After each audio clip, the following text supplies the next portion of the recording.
Hey everybody, this is a quick video for all you pole dancers out there who want to have healthy hands, strong wrists, and super shoulders. So I comprised a list of my favorite warm-up exercises and stretches that you can do on the reg just to keep you injury-free. That's the name of the game. Okay, so we're gonna first start with what I call flowery, oh gosh, that's hard to say, flowery, there we go, flowery wrist rolls. All right, come into prayer, and you're gonna fold your fingers in towards your heart. Now I'm going to make them flowery.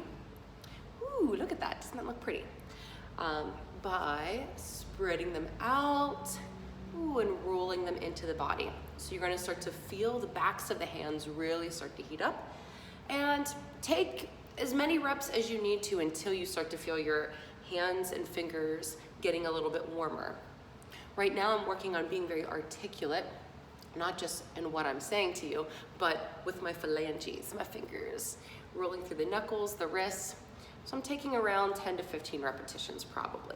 If you want to count for me, that'd be great. Okay, after your flowery, geez, I'm not gonna say it anymore, wrist rolls, you're going to take interlaced wrist rolls. So a prayer fist, and do a little circle around. I feel like I'm doing a figure eight, but I'm not, all right? So you can rotate clockwise and then reverse directions counterclockwise. Now I feel a little bit of stickiness in my left wrist with this. So you might notice, oh yeah, right there in that spot. As long as it doesn't hurt, you'll be okay. So don't push it to the limit. All right, so we have our prayer fist wrist rolls. And again, 10 to 15 repetitions with this. We are warming up. All right, oh gosh. Eagle arm openers, I love this one. You're gonna bring your arms out to the letter T and give yourself a hug. Oh my gosh. And then, okay, palms facing in, and taking your bottom hand, see if you can high five that top hand, all right? Now, if this is too much, you can gently hold on to your thumb. Don't pull on your thumb, but you're gonna drop down and up. And I love this hand position from yoga.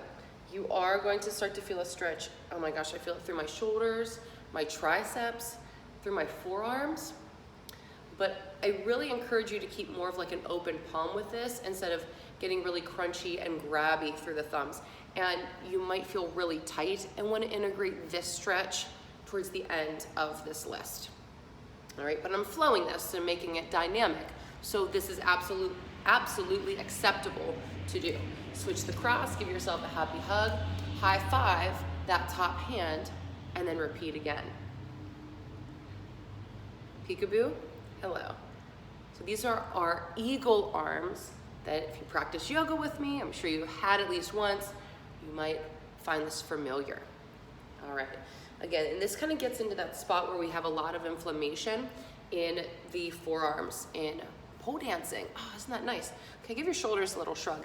Oh, I love this next one. This one was shared to me actually by someone on Instagram. So we're gonna take one arm, I call it the backpack bicep curl. Yeah, that's what I need to give it a name. I need to give it a name that we remember. So let's take one arm behind, and you're gonna take a cup grip. That means all fingers, including your thumb on the same side. And I don't know, I feel like this looks more like like I'm putting on a backpack. But what a nice chest expansion and shoulder opener. You're warming up your guns, and you can go back and forth between a tight fist, open hand, all right? And again, rep range anywhere from 10 to 15 reps. I'm gonna repeat that on the other side because after this, I'm gonna do some pole dancing for you guys. Yeah. Okay, cool. So this is the backpack bicep curl. What do you think of that one? Yeah, I like that guy. All right, let me consult my notes. Alternating rotator cuff flow. This is one we do a lot in class. Arms out to a T, pat yourself on the back. T, pat yourself on the back. Now this is again dynamic. As I'm doing this, I want to practice good posture, drawing energy up through the crown of the head. Oh my goodness. And let me tell you, I am not touching my fingertips. Look where I am. I'm owning it.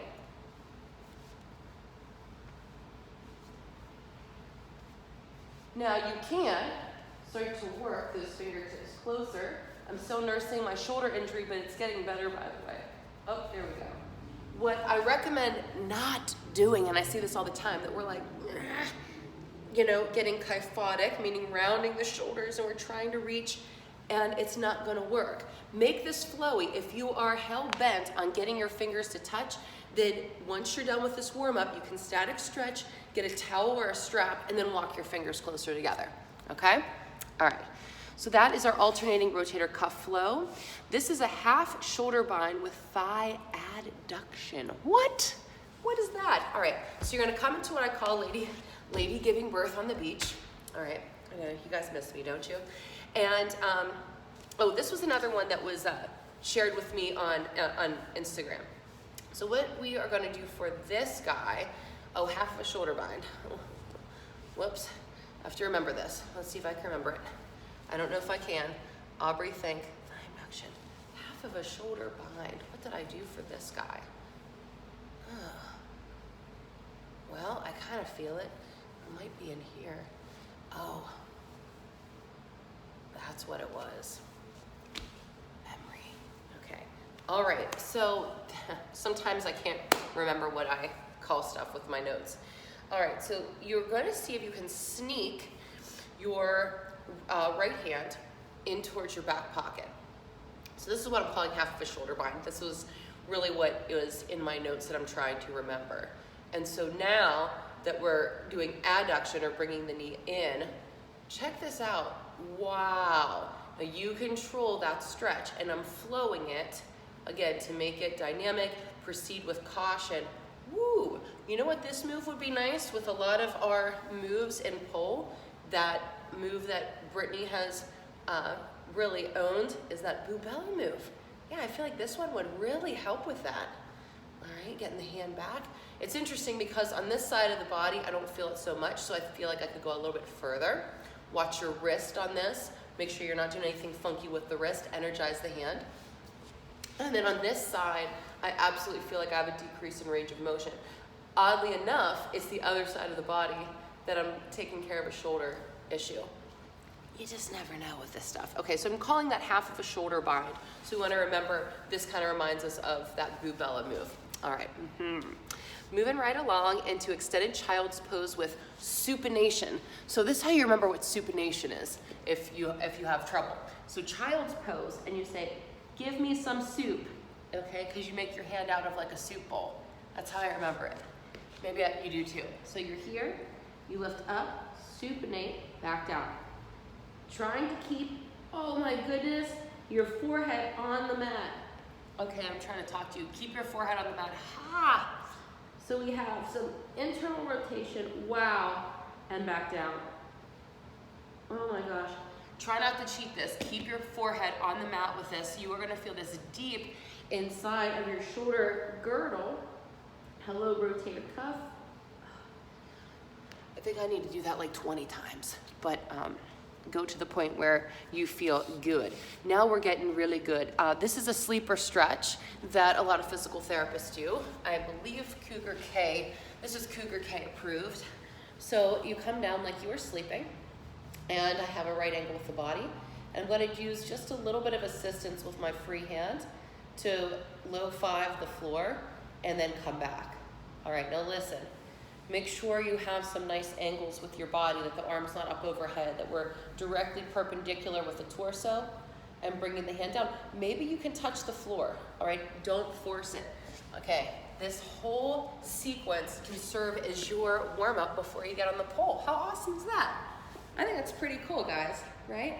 And even if you don't have a pole at home, do these, because when you come back to Fitness Envy and take our classes, you're gonna be ready to go. You're gonna be freaking injury-free. Your shoulders, your wrists, your fingers are gonna be so strong that it's like you never left and you got better. All right, the sleeper stretch. Remember that one makes sense. We're moving on to happy hands, straight extended fingers. So, because I'm happy, do. Believe it or not, I can carry a tune. But I have been so congested this season, it's ridiculous. Did I acquire allergies? This girl who's never had allergies? What? I don't know. Whoa, happy hands. Because I'm happy. Okay, straight fingers. Wow, I'm already burned out. The extensors of the hands, that'll get you. All right, now the chicken, this is the chicken dance. So we want to be more pinchy. Da-na-na-na-na-na, da-na-na-na-na-na, and go real fast. Okay, yeah, you could turn the volume off if you want. So, and go, you can go back and forth. Happy hands, chicken dance. Cool. I crack myself up. Oh, the Silky Glove. That's what I'm calling this one. You're gonna take your, the tips of your fingers, oh my gosh, and try to roll through each finger. Come on, lefty. Bring it to the base of the thumb, roll through. Yes. You know what I feel like we should call this one? I'll get you, my pretty, and your little dog too. Don't you think? Yeah. But I was calling it the Silky Glove. I don't know, I feel like it's a silky move. Yeah, you can name these yourself, but I'll post all the names of these so that you can remember. The Silky Glove, or I'll get you, my pretty. Oh, massaging the floor. This is a big one with me. This is what I feel like really helps me in terms of getting my forearm balance as handstands. All right, so you're gonna massage the floor. Think like you are doing yoga on the beach, and we're gonna get really grippy, grabby through the fingers, starting to curl each finger in towards the base of your hand, okay? Woo! All right, and I have a nice grippy mat, so I'm actually having some good traction here. Oh, I like that. And if you feel like you have weak thumbs, maybe you can just do that with your thumbs. Play around with that one. We're almost finished. That was massage the floor. And then wrist stretch from reverse tabletop. Oh my gosh, we gotta get the anterior delts, the bicep tendon here, and our wrist. So we're gonna come into a reverse tabletop, or like you're doing a crab or tricep dip. Wow, do I need that today. I'm so glad I'm doing this with you guys. And I'm going to try to really make this more of a habit personally when I warm up, because we can fly through these things and then you are ready to go, all right? With tabletop, we want to think about engaging our bandhas, thinking about lifting the pubic bone towards the ceiling. You can gaze at the bridge of your nose when you lift your chin up, and just take it to the point, again, where you start to feel the wrist stretch. Now, that was a lot on the wrist. I'm going to counterbalance that perhaps with a little gorilla's pose, a toe wiggle. And then finally, last but not least, I was doing this in my empowered yoga class tonight. I'm calling it all that jazz. So, shoulder drops and alternate. So many things from dance from back in the day that I forget about, that I'm like, oh my gosh, why am I not applying this to pole dancing? And this is one of them. I like to do this actually facing a wall for shoulder mobility, but I call it all that jazz. All right, guys. Hey, leave me some comments below and let me know what you think of this pole dancer's guide to super shoulders and healthy hands. Thank you, everybody.